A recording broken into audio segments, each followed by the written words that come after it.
And so I'd like to finally welcome you to Notre Dame and introduce now Jim McKenna, who will introduce our first speaker. Thank you.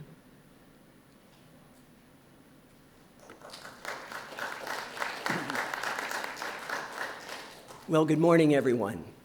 Welcome, as everybody has mentioned. I have the pleasure of introducing a friend as well as a colleague, Barry Hewlett from Washington State University at Vancouver. Barry describes his major interests in terms of the anthropology of childhood and the evolution of infectious diseases, but actually he is a real eclectic, universal anthropologist. His interests are really quite varied. He became famous when he wrote a beautiful book of the wonderful anthropological analysis of Aka fathers called Intimate Fathers, and that is also one of his interests. But he has, in addition, looked at allomaternal care. He's an expert in that, I would say, if there is to be such a person. Father-child relationships, allonursing, variability in the attachment processes, and the development of internal working models of the child. So with great pleasure, I introduce Dr. Barry Hewlett.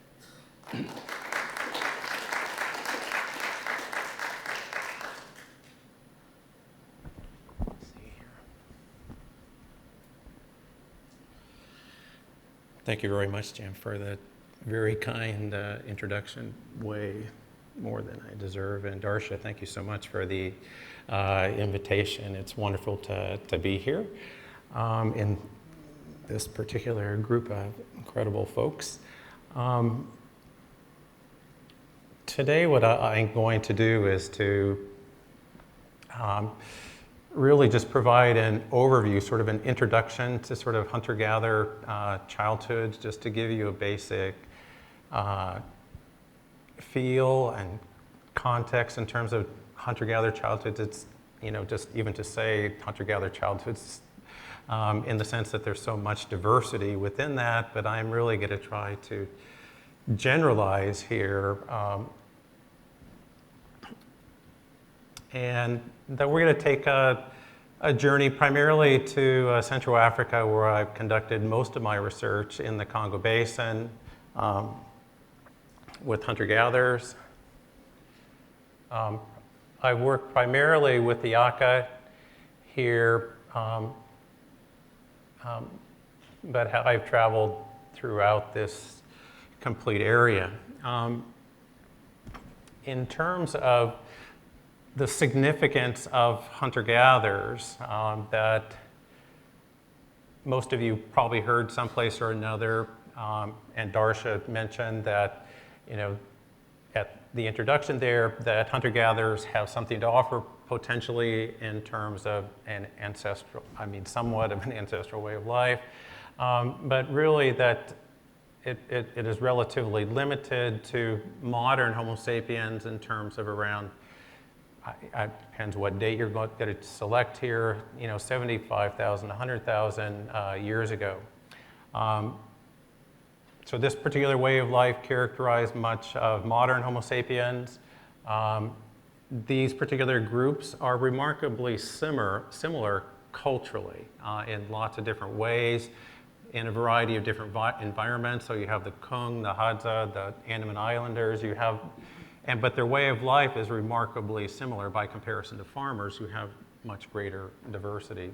The last point here is that where you do find these particular hunter-gatherers, that the recent phylogenetic work generally identifies these particular groups as the oldest groups in the area in terms of the deep history of these particular groups. So be it the Hadza, the Kung, the Andaman Islanders, that these particular groups, when you do phylogenetic work, they tend to also be found to be the oldest groups in the area. And here, this is just the divergence of pygmies, all the groups here. There's like 15 different ethno-linguistic groups of what in the literature sometimes are referred to as pygmies. And here you can see this is the divergence between, this is phylogenetic work, between pygmies and non-pygmies going back around 70,000 years ago. So that there's a very deep history in terms of hunting-gathering groups in the Congo Basin. Just in terms of foundational schema, in terms of what are the primary sort of means of or ways of thinking that cut across a variety of different domains of life in terms of economic, social, there's all these different ways of thinking, ways of thought that cut across all these domains. Egalitarianism, that this is sort of a characteristic feature, but it's a way of thought in terms of the Aka, do not like to rank, and they have a variety of different mechanisms to maintain that particular egalitarianism. The kind of thing that I'm doing today, standing up here, it's a very stratified kind of situation, day in and day out in our particular way of life here. It's very stratified, and you're always sort of dealing with ranking. And here, that the Aka do not like to rank. Day in and day out, there's all these different mechanisms to try to maintain egalitarianism. You have gender, age, as well as politics. Okay, so this means that people like myself with gray hair here, we don't get any extra, respect. Okay, I mean that. So you have age egalitarianism. Everybody hears about the gender egalitarianism, but it also goes for age. Autonomy. This is a central sort of value, core value among the Aka and other hunter-gatherers as well, in terms of respecting whatever anybody is sort of doing, and you do not impose your control onto others. Individuals are self-directed, and this sort of autonomy contributes to the flexibility of daily life. If you want to go do something, you go do it. You go do it. It provides flexibility in terms of this particular hunter-gatherer way of life. Sharing and giving, that among the Aka at least, I mean that it's 50 to 80% of what's brought into by a particular nuclear family is given out to other nuclear families, okay? So that obviously people in many cultures share, but really what is sort of characteristic of hunter-gatherers is the amount of sharing that happens with other non-nuclear, with other nuclear families. It's not, obviously we share within the nuclear family, but we're talking about sharing outside of the nuclear family. So among the Aka, it's 50 to 80% is shared outside of the nuclear family. The immediate return sort of way of thinking means that you're living today. When you go out hunting and gathering, when you have enough, you go back home. And this is sort of another characteristic feature of this hunting-gathering way of life is they do not have storage. It's not that they don't have the intelligence to store. It's not that they're not aware of the different storage, but they don't do it. And the thought is here is that it's immediate return. You go out, you get a big elephant today, you come home and you party, okay? And you party and party and party with an elephant or something. But that the idea is of immediate consumption. I'm going to be focusing primarily on the Aka. These are the group that I know the best. But at times I use the term Aka, other times I'll just be using the term hunter-gatherer. The Aka are net hunters, in which men, women, and children all participate in the net hunt. Like many hunter-gatherers, they move several times a year, so the Aka move around 8 times a year. And like most all hunter-gatherers, the average camp size is around 25, 35. Here you have you can't see very well, but this is an Aka woman. She's carrying a spear. She has a machete on the side, and then she has a baby on her other hip. You can't see the baby. The baby's over here. Generally, and what about hunter-gatherers, the thing that's really sort of underappreciated is the flexibility. I mean, you have gender roles. You clearly have gender roles, like in any culture. But really what's so distinct about hunter-gatherers is the flexibility, people moving in and out of sort of these gender roles. So generally it's the men who pick up the spears, carry the spears on the net hunt. She just picked it up and took off with the spear. Okay. The autonomy part, in terms of a child, just has a machete. It's fairly common to see kids with machetes and knives. You do not interfere. There's no There's very limited parental intervention. I'm going to contrast much of the Aka hunter-gatherers with a neighboring farming population. In this case, they're called the Ngandu. They speak a Bantu language. It's primarily female farming. Females provide the majority of calories to the diet. Obviously, the village sizes are larger on average, and their ways of thought, their foundational schema, ways of thinking are different in particular ways. They have gender and age hierarchy where males get deference and respect, and if you're just a little bit older than anybody else, that you get a little bit more respect. They also have a delayed return versus an immediate return type system in which they're obviously delaying their return on their particular investment. They have to plant, they have to wait. When they farm, they have, you plant, you have to wait a particular amount of time before you can benefit from your effort. This next section here I wanted to put in because I think people forget in terms of the context of hunter-gatherer and actually small-scale societies in general. And so I really wanted to put this part in terms of how children are growing up. The first part is simply mortality, that among the Aka infant mortality rate is 20%. This is up to age 1. So a family, husband and wife lose 20%, 1 out of 5 kids never reaches the first birthday. Child mortality, this is under age 15, is 43%. And other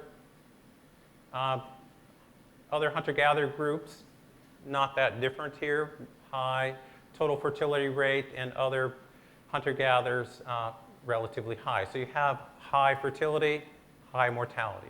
But what I really want to emphasize here is what happens in the lives of kids who are growing up. That for adolescents, generally it's very common for adolescents to grow up in a context where they've lost one of their brothers or sisters, or they've lost a parent. Okay, this is common. Okay, and in a study conducted by my wife, she asked adolescents to free list or simply to list all of the individuals in their life where they went to a funeral. Okay, and on average, from the 20 Aka adolescents, they remembered 18. Okay, so if you think of adolescents here, in terms of growing up, how many deaths this is here about age 15, at age 15 would kids remember? Okay, so that on average here, just if one takes an average here, that every kid is experiencing the loss of a loved one, somebody they know, every year, basically. And we all know, many of you know in terms of the literature better than I do, is that in terms of death of a sibling, death of a parent has generally been considered contribute to major sort of developmental kinds of issues. In terms of divorce, the Aka don't have a marriage ceremony, they don't have a divorce ceremony as well, so you just sort of move in and you move out. Divorce is fairly common. 25-30% of marriages end in divorce. Kids go where they want in divorce, basically, with the exception of infants generally staying with mother. Divorce is relatively common in other hunter-gatherer groups as well, and simply to point out that divorce, as well as the loss and grief, this is also relatively common, and also the impact of divorce on families with kids. We hear over and over again the potential impact, sort of negative impact of divorce on kids. And also even within the evolutionary human behavioral ecology perspective, the thought is that that death and divorce within a family contribute to particular child rearing patterns. But really what we're going to be seeing is where death and divorce are relatively common, but they're actually going to be rearing their children much differently than the evolutionary models might predict. The other thing in terms of living with step-parents is that as a consequence of high divorce and high mortality rates, that it's not that unusual for kids growing up among hunter-gatherer groups. This is obviously data from the ACA, growing up in step families, okay? It's not unusual to lose a parent. It's either to death or to divorce. And you can see that about half the kids, by the time they reach adolescence, are living in either a step-parent or possibly even a single-parent family. So these are normal parts of growing up as a hunter-gatherer. Okay? So that in terms of the context of the way kids grow up,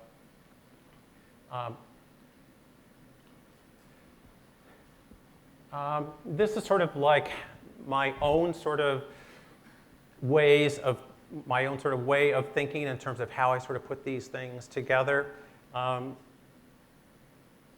That basically here you have evolutionary psychology. This would be sort of like the biology. These are the hardwired folks where you have particular patterns that are part of our human nature. I am a cultural anthropologist, so I'm primarily interested in culture. And culture here being in terms of this part here, in terms of cultural models, what's in people's heads, but also culture patterns in terms of how we construct our environments, in terms of technology, artifacts, institutions. But what I'm going to be emphasizing here is that cultural beliefs and niche construction amplify cooperative breeding and hunter-gatherers. So we have a pattern that has emerged in human history, okay, back probably a couple millions of years. This is the work of Sarah Hrdy. She suggested it goes way back in terms of human history, but I'm sort of going to be suggesting that it's culture here in terms of the construction of the culturally constructed environment and beliefs and practices that are amplifying trust and sharing, okay?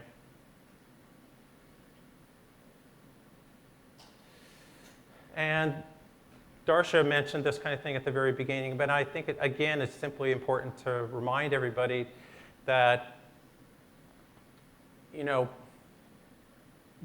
when we say ancestral, what are we talking about here? And I just want to make it clear that, you know, we have Connor's work with the Catarine pattern in terms of the frequent breastfeeding. This was mentioned in Darsha's introduction. Here we have more in terms of what Sarah Hrdy, in terms of cooperative breeding, in terms of early Homo. And really, in terms of understanding the contemporary hunter-gatherers, you know, the contemporary hunter-gatherers have language, okay? And this obviously has a tremendous impact in a variety of other aspects of life. So that really what I'm talking about is from this particular period, okay? Obviously you build on these sort of contribute here, but that in terms of understanding contemporary hunter-gatherers, we're looking at this kind of time period.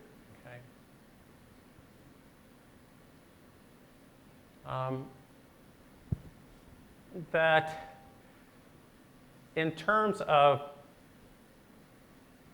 trust, that a characteristic feature of hunter-gatherers has been proposed by Nurit Bird-David. She says that hunter-gatherers have what's called the giving environment. And she says that this particular giving environment has to do with the relations with sharing partners as well as with the natural environment. And she says that people trust, hunter-gatherers trust that the environment will provide and that their sharing partners will also share with them. So that the environment, the natural environment, in the case of the Aka, it's the forest will provide and others will provide. So you have a trust. The question is, how do you acquire this trust from a developmental perspective? You know, I've relied upon attachment theory in terms of the development of internal working models,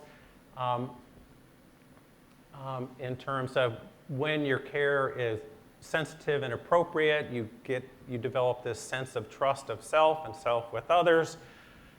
And this contributes to this idea of trust of others and trust of the environment. But the important part I want to emphasize here, as long as the social emotional environment is stable. Okay? Attachment theory, works, but the environment has to stay. I mean, and this is one big difference between hunter-gatherer groups and what we have here, okay? That the environments of the children as they're growing up can change dramatically, but generally speaking, that what I want to emphasize is sort of the consistency across development. This here is just simply looking at the amount of holding, comparing hunter-gatherer. Again, when I say hunter-gatherer, I'm referring primarily to the Aka here. When I say farmer, I'm referring primarily to the Ngandu here.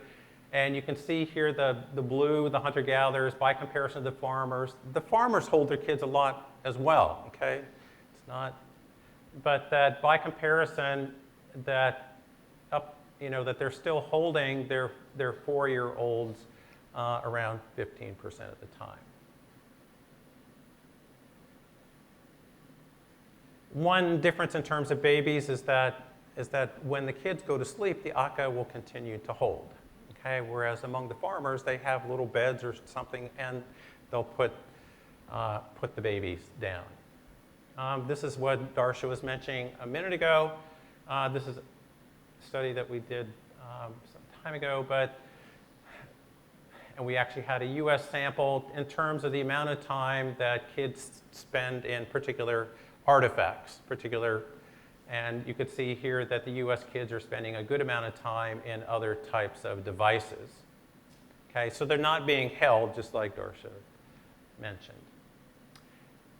I wanted to mention that from the Aka and as well as the Ngandu point of view, they're not holding their babies a lot or all the time because they see the environment as dangerous. Okay, the Aka simply think it's important to keep your babies close. Okay? The Ngandu say it's not good to keep your baby close all the time because it may stunt his or her growth. Okay? And they have pygmies around, so I don't know what. But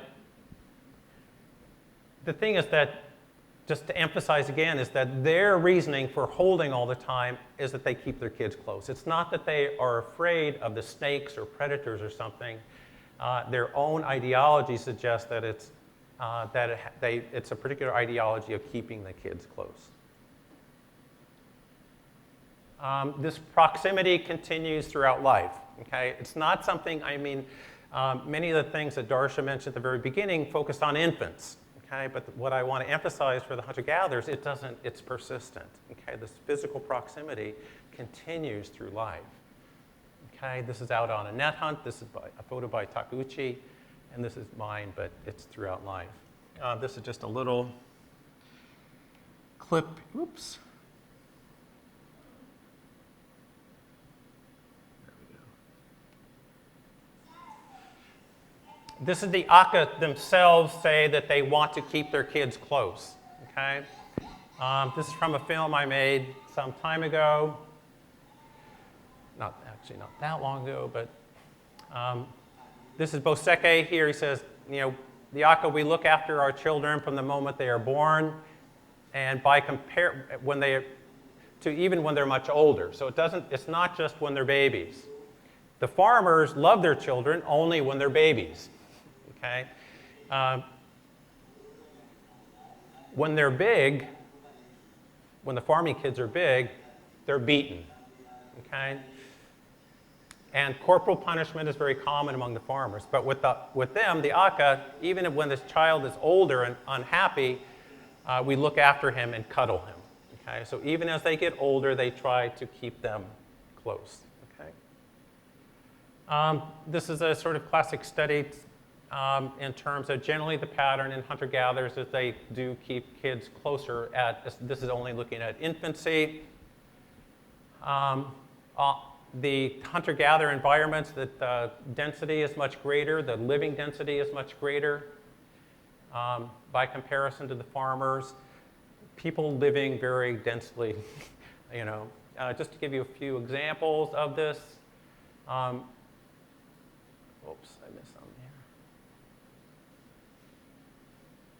here. This is, anyway, this one here. This is comparing, again, farmers and hunter-gatherers. This is here reasons for conflicts between toddlers and juveniles. And that the reason you have conflicts with juveniles, 3, 4, 5-year-olds, has to do with seeking proximity to others. Okay? Whereas among the farmers, the conflicts are over objects. Okay? Or the juvenile hits somebody else. Okay? We find that in the farming groups, but not in the hunter-gatherer groups. This is the same study that I mentioned ago about my wife. Bonnie asked adolescents about the grief they experienced in loss, and when the Aka talk about this grief, they talk about the connections and relationships and emotional relationships and proximity of this person they've lost. The farmers talk about the material items they lost from these individuals. Okay? This physical proximity is day and night. Okay? This here is I did this study of co-sleeping and measured beds and who's sleeping in the bed here. Just to give you an idea, this is just simply bed size. Okay? The average bed size, but really what matters here is the mean space per person, 4 square feet, basically 1 by 4, okay, for each individual. That means you're leaning on your side. Okay? This is give you some idea. I asked these adolescents, okay, how did you guys sleep last night? And they showed me. This is how we slept, just to give you some idea in terms of the proximity. These are all boys, adolescent boys here. The sizes here, and you can see some comparisons between the size of beds here. Here we're used to, laying out on the bed. Here, among the hunter-gatherers, your proximity is close. The proximity is not, you have this proximity, but it's proximity with many individuals. Allomaternal nursing, you have occurs among the Aka, another group, the FA, in the Congo Basin. Basically, all infants are nursed by somebody other than mother in early infancy, but it's all over generally by 5 or 6 months. It's generally over. I mean, the work that Paula Ivy, Hilary Fouts, you do not find it with older infants. Early childhood, you find it early infancy, and then it's all over. But you do find it, you do not find it with the farmers. When you find allomaternal nursing among the farmers, it is generally in an emergency situation where the mother is sick, the mother's died. Hunter-gatherers are somewhat more likely to have normative allomaternal nursing. Like I said, all Aka infants are basically nursed at some time in early infancy by somebody other than mother. But not all hunter-gatherers. It's primarily hunter-gatherers that live in the tropical forest. Again, the multiple care, the frequency of the care among the Aka that, you have transferred 7.3 times per hour, the scope, the number of different caregivers, the amount of time. Another difference between hunter-gatherers and the farmers, as you might imagine, is that here you have the farmers, and this is the type of child groups here. You can see with the farmers that they're much more likely to be in child-only groups, whereas the hunter-gatherers much more likely to be in mixed groups, or adults are much more likely to be around. This is at night, okay? So again, this is day and night. Sort of what happens during the day happens at night. In terms of middle childhood, parents with other children, so that you can see among the Aka, much more likely in the hunter-gatherer group that they're co-sleeping in the same bed. This is bed sharing, okay? This is not co-sleeping where somebody's else could be, but this is actual bed sharing, much more common for them in middle childhood, whereas the Ngandu are much more likely to sleep with other kids or to sleep alone. One thing I want to mention here in terms of co-sleeping is that, we talk about, co-sleeping in infancy is consistent with our ancestral past and everything, which it is. But the thing is that from what I know, Francis Wallace here can correct me here, that from what I've been able to find is that generally after weaning, they're out of the bed and they are sleeping alone. What's distinct about humans, relatively distinct, should always, anyway, never say, but relatively distinct about humans is that we co-sleep after weaning, okay? Humans are co-sleeping after weaning. It's not just the babies, okay? So this is a big, whereas among chimps and such, you co-sleep until weaning. After weaning, the baby goes out and begins to sleep on his or her own, okay? Father involvement is is high among hunter-gatherers, but the Aka, this is what Jim mentioned, that my early work was on dads, and they were voted the best dads in the world in terms of the amount of time they spend with babies.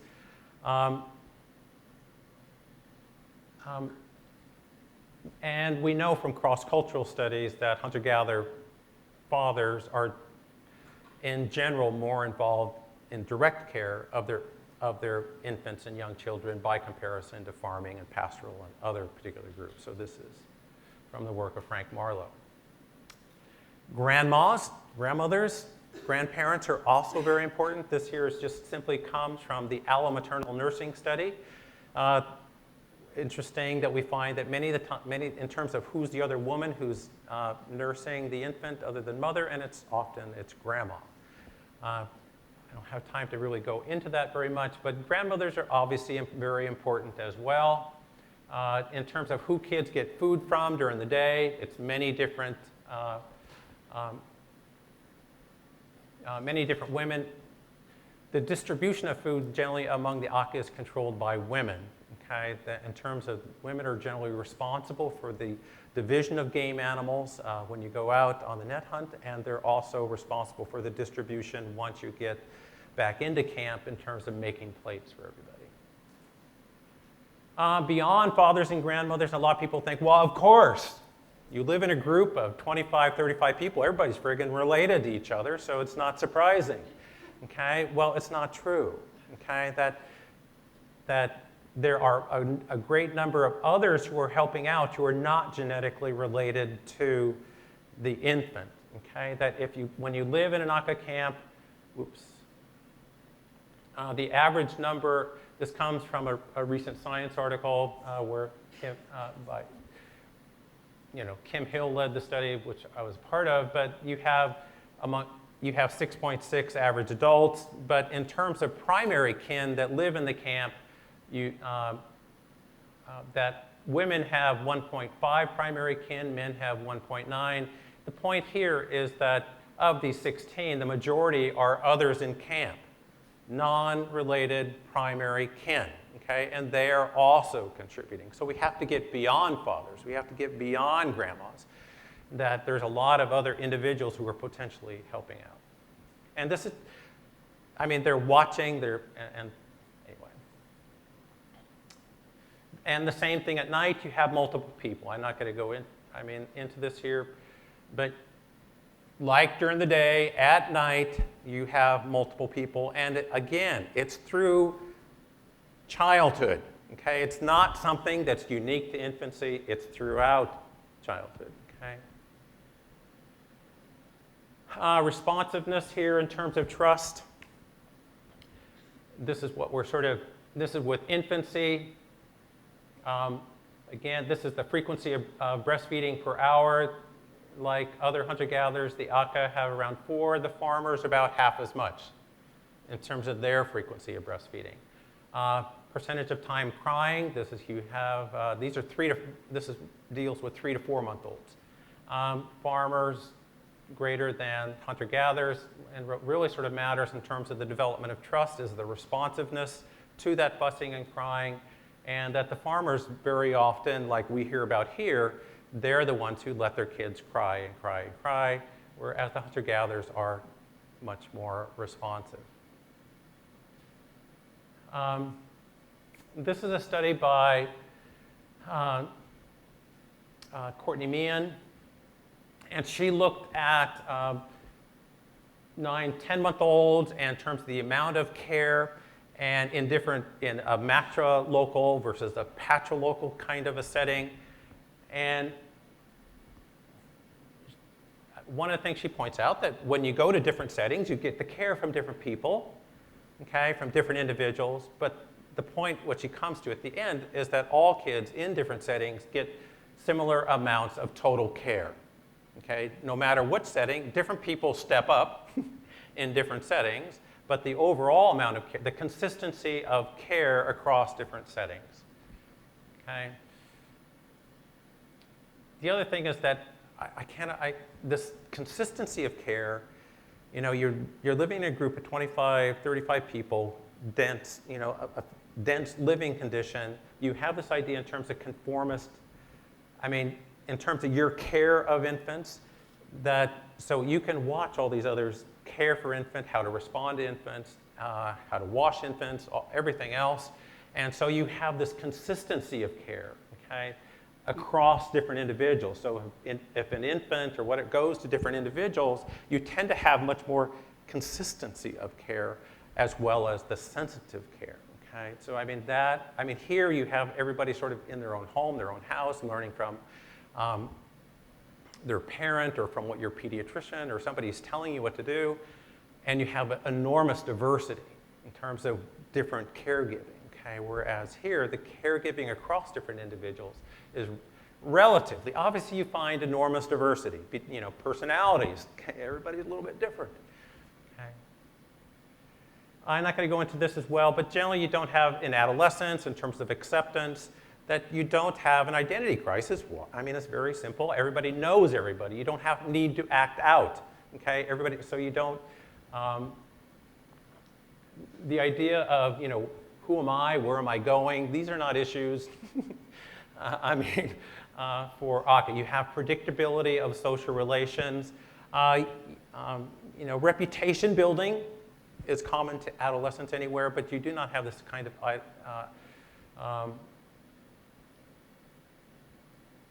crisis here. This here I'm going to focus on autonomy. A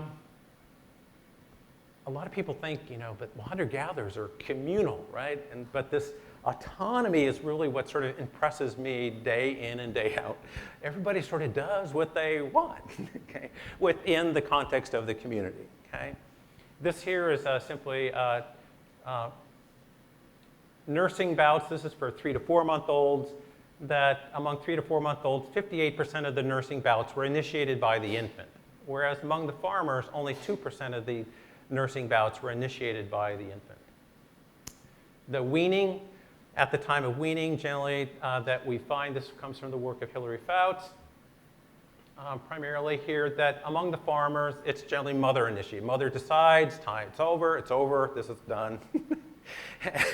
But among the Aka, generally they say that it's left up to the infant. When the infant wants, then that's time to wean, okay? And there are particular consequences if the mother does try to. The other thing in terms of autonomy, generally when the farmer kids get to be a little bit older, they are given specific tasks by their parents to do. The parents are controlling, telling the kids what to do, but generally for the Aka that you have this longer period, they're out on the net hunt. They are contributing, but they do not have an obligation or a responsibility to contribute, okay, until you're married, okay? So you have this little bit more greater flexibility outside, whereas parents are generally telling the farmer kids what to do. Same thing in adolescence. You know, there they go, okay? They just go wherever they want. We know from cross-cultural studies that sexual freedom in mobile hunter-gatherers is greater than that of farmers or other subsistence systems, okay? Co-sleeping, among co-sleeping, you know, when I did this particular study, I said, well, why did people sleep in this particular pattern or particular location? And the hunter-gatherers, the Aka would say, you know, the kids decide wherever they want to go sleep, they go sleep. Whereas among the farmers, it was generally the parents. The parents told them where to sleep. This is a nice picture by Kami Nobutaka, among the Baka, actually. The young kids are self-motivated. They go wherever they sort of want. You can't see this. This is a guy playing the harp here. A child comes up and wants to play. You see, the kids want more than the parents are generally willing to give. Learning to share, I'm going to go through this. This comes from Adam Boyette. I really recommend you go see Adam's poster later today. But it shows that in terms of sharing, you do tend to find a difference. Here you have the Aka, here you have the Ngandu here by age. This is share. Obviously, the kids don't have much to share. Okay, kids don't have very much, so it doesn't happen very frequently.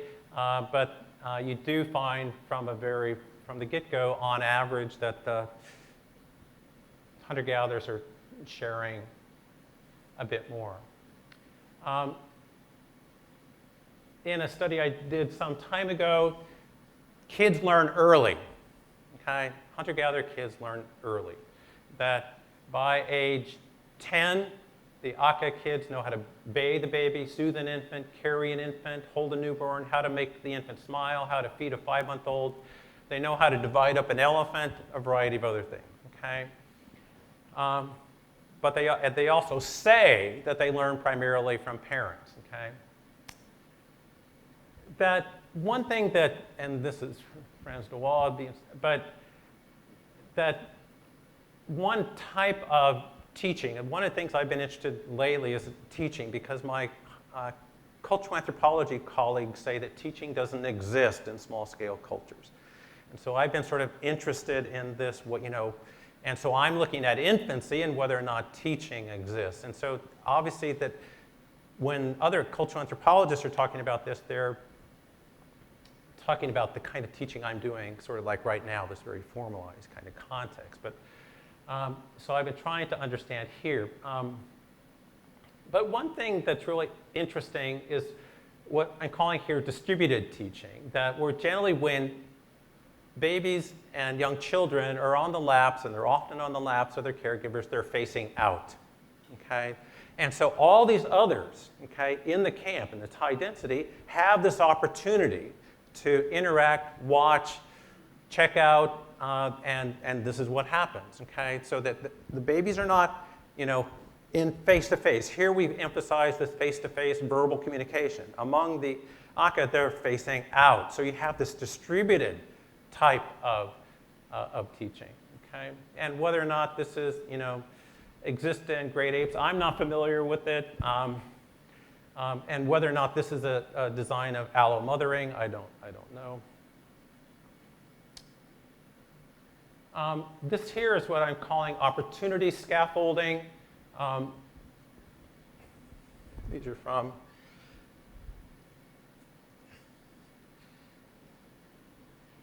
this is simply where that, and we find this with meerkats as well. So this is not unique to humans, but that you give the child an opportunity, but with very little intervention. You're just providing sort of like the learning opportunity. Here, let's see here. I'm sorry, this one I'm really jumping around, I'm sorry. but she has a newborn, and she's giving it to her 1-month-old to try to get the 1-year-old to learn how to hold the baby. The other thing here at the very end, you can see that, maybe can't,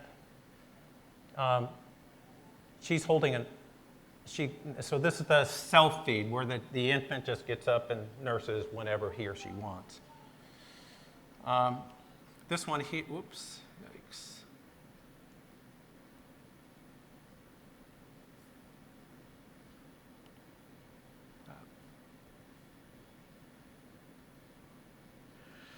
This is an instance where a mother gave an infant, this is a 1-year-old, a knife, and the mother is sort of grating some actual corn. But here whoops, I did it again.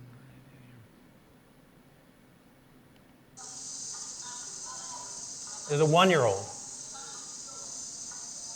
But the mother there puts her arm around, gives the infant the knife. This is not something we would probably do here. Okay. But this is this opportunity type of scaffolding, providing the learning kinds of opportunities here. This one here is what we call natural pedagogy. This comes from the work of Garriglia and Sebra in terms of the use of eye contact, pointing, and so they're suggesting that natural pedagogy, one type of teaching, is universal to humans. This one here.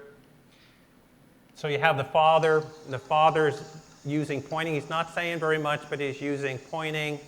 This is a 1-year-old again, has the knife, and he's trying to show her how to dig out a root. Okay. But what's also interesting is that there's a 2-year-old right there coming up and trying to help out as well.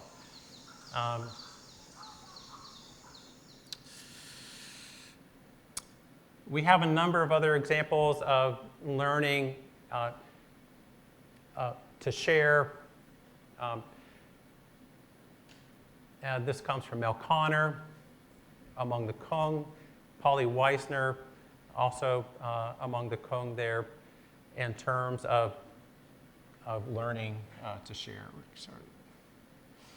This one here, this is another instance of learning to share. This is a little bit older. Here you get a sense of the different pots are divided. This is going to all the other families within the camp. And this is middle-aged kids. We're having caterpillars to eat here. It's not close to eating. But here you get the importance of language in terms of how language, our share isn't big enough because they didn't have many caterpillars this day. Be happy with what you have. Okay. Here, this is a rat that's captured by some adolescents, bringing back the rat. This is an adolescent kind of thing, boys and girls. Most boys are the ones primarily, but in terms of the discussion, girl doesn't want the testicles.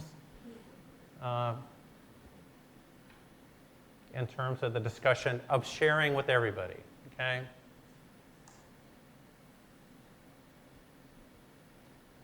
And they talk about how they have to make very thin slices of these particular rats.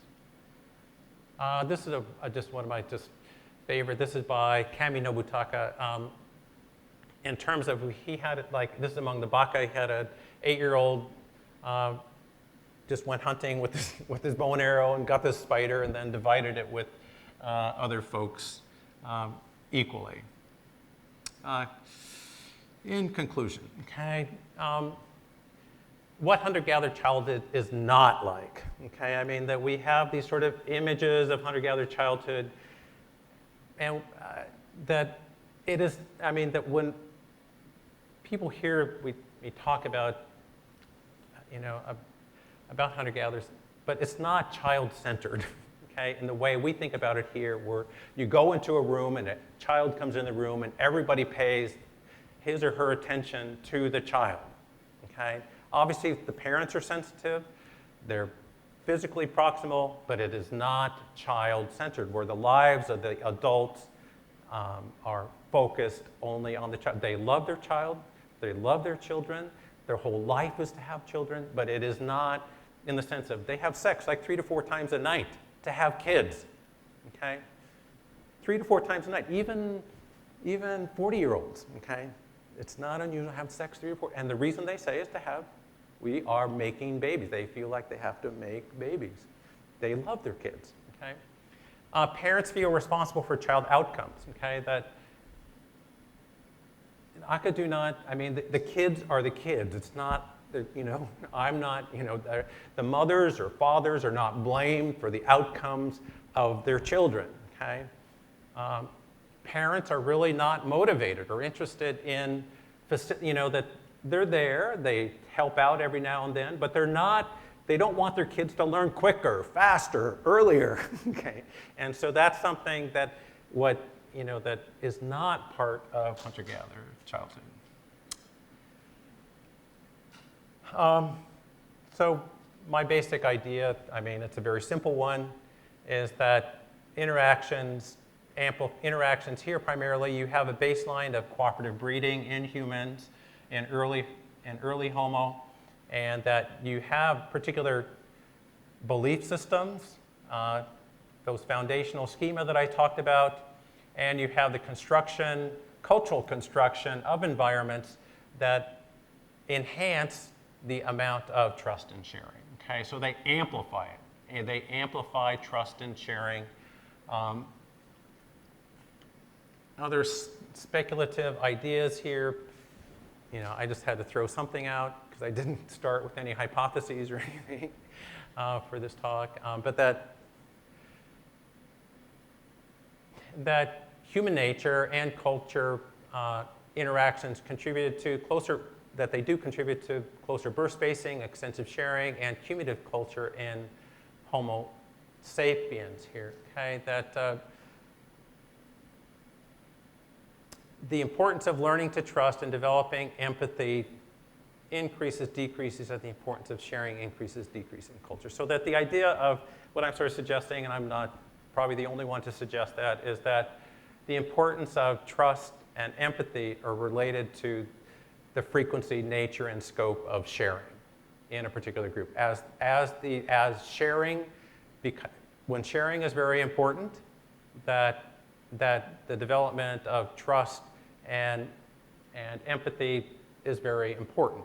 So you have it throughout development. Today, in today's culture, sharing is simply not as important. We still share. We're still human.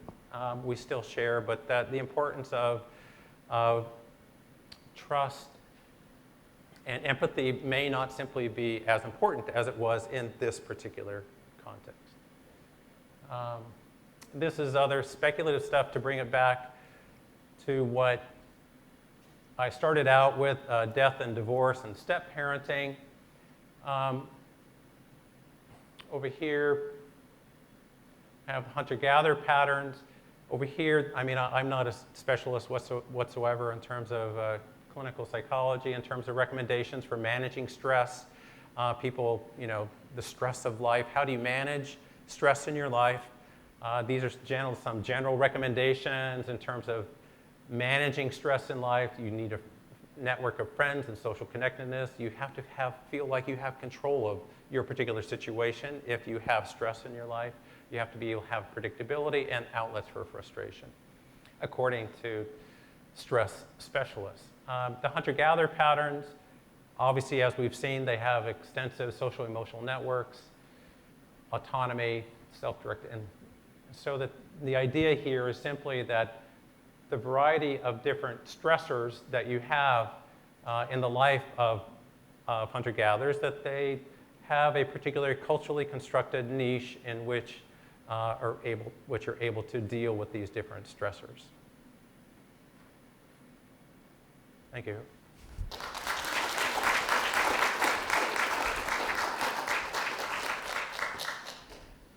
Question? Sure, yeah. Question.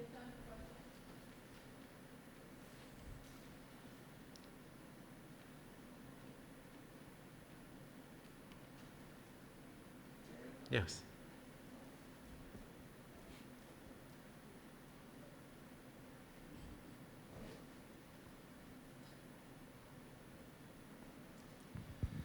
Here's an easy one, Barry. There has to be something that the Aka worry about. If there was something over which they might stress or worry, what might it be? I mean, a family member leaving. I mean, like I talked about in terms of kids, you know, when they have conflicts, it's about wanting to be proximal to somebody. So, you know, and talking to kids about bad, you know, so-called bad fathers, the worst thing is not being close, a father that leaves. And so that in terms of stress, it's sort of like not having people close. And so that particular thing tends to contribute to stress. Certainly food. I mean, there are particular times of the year where it's difficult, so definitely there can be conflicts, you know. Those can be stressful as well.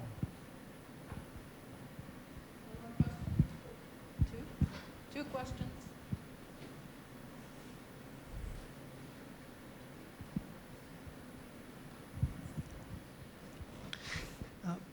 You started off by pointing out how often it is that an adolescent experiences somebody dying, and how do they cope with that? What kind of grieving did you observe?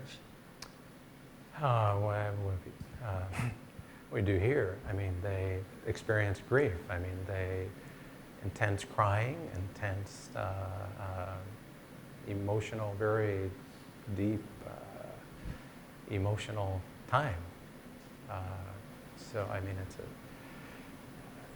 that part of grief is, they're clearly attached to people. It's some people in anthropology, Nancy Shepherd-Hughes and others say, well, parents don't get attached to their kids or something because of the high mortality rates. Well, that's not my experience.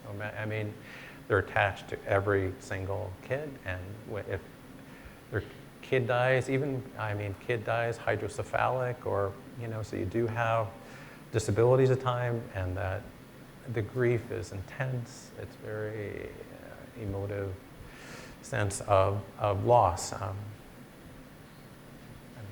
But I haven't studied it specifically, but. Yeah. Oh, wow.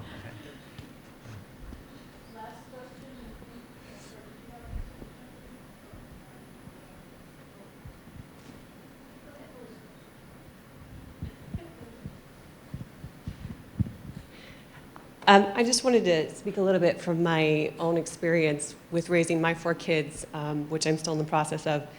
You talked about the adolescents not having this sense of rebellion. Right.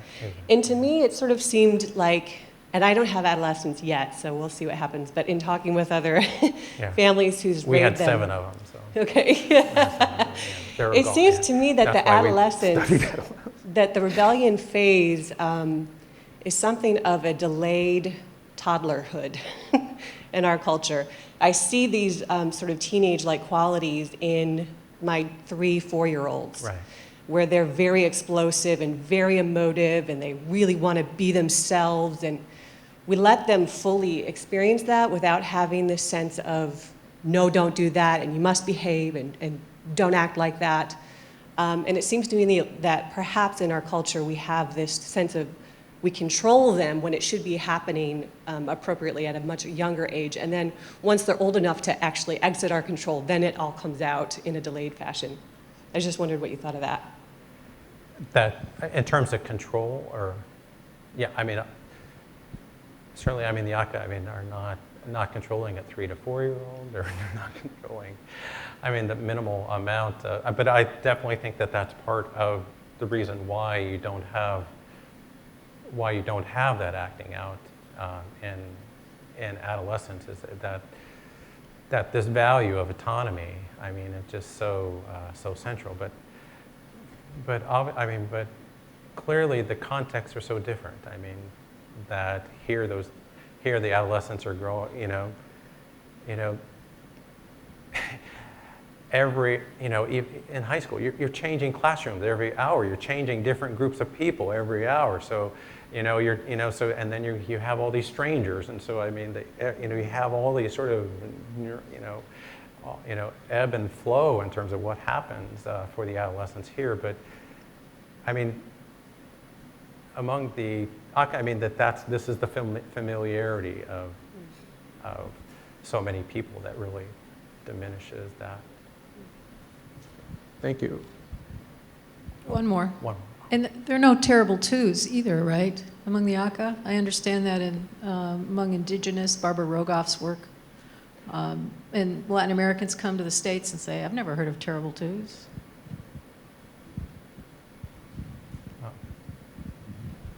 Thanks. I also had a question about adolescents. You said that they go off on their own because of this premium placed on autonomy, but do they go in age homogeneous groups, or do they just go as individuals or pairs? Or I'm interested in... They do all of the above.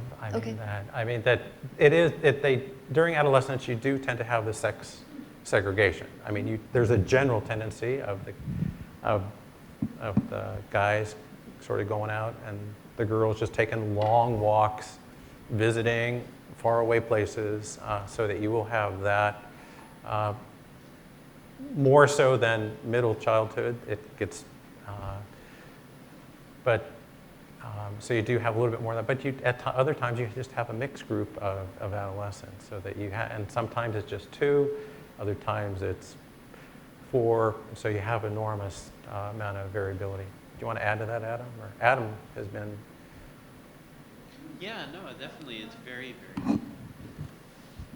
No, in my experience with the adolescents, I followed a lot of them around, and yeah, it is more sex segregation than I had expected. No, it's almost always mixed. Yeah. Yeah. Age is more mixed. And you can see some data on this in my poster. But advertisement. But yeah, no, the age segregation, it's almost always mixed, at least in some way. The adolescents, I did see a lot of more so, but still they're always in such proximity to other kids, and when they go out foraging on their own with adults, there's always some kids who are a little younger, middle childhood, accompany the adolescents, and so yeah, it's mixed, but the sex segregation.